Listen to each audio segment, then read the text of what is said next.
அஸ்ஸலாமு அலைக்கும். Welcome to my YouTube channel. இன்றைக்கு ஆர்டர் பார்க்க போகிறா இது ஒரு வித்தியாசமான ஆர்டர். நம்மக்கிட்ட கஸ்டமர் ரிக்வெஸ்ட் பண்ணினது பட்டர் கேக். நார்மல் பட்டர் கேக்கில் மேலால் ஒரு ஐசிங் கோடிங் கொண்டு போடுது மட்டும்தான். கஸ்டமர் எங்கள்கிட்ட ஒரு வார்த்தை சொன்னாங்கோ, ஏதாச்சும் நீங்கள் க்ரியேட்டிவாக செஞ்சு தாங்கோ, இவ்வளோ தான். ஆனால் மேலே மிச்சமாக ஒரு ஐசினும் தேவையில்லை, நார்மல் ஐசிங் கோட்டிங் ஒன்று இருந்தால் மட்டும் போதுமெண்டு.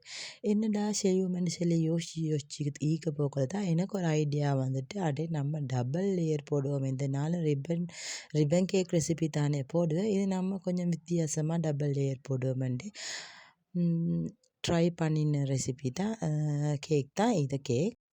அப்படியே நம்ம கேக்கை ஃபுல் ஃபினிஷிங் பண்ணி கஸ்டமருக்கு பீஸ் கட் பண்ணி பாக்ஸ் பண்ணி கஸ்டமருக்கு சென்ட் பண்ணிட்டோம். உங்களுக்கு இந்த வீடியோ பிடிச்சிருந்தால் லைக் பண்ணுங்கள், ஷேர் பண்ணுங்கள், கமெண்ட் பட்டனில் கமெண்ட்டை சொல்லிட்டு போங்க. இதே மாதிரி ஆர்டர்ஸ் உங்களுக்கு வேணுமெண்டா கீழே இருக்கிற நம்பருக்கு கால் பண்ணுங்கள், வாட்ஸ்அப் மெசேஜ் ஒன்று போடுங்க.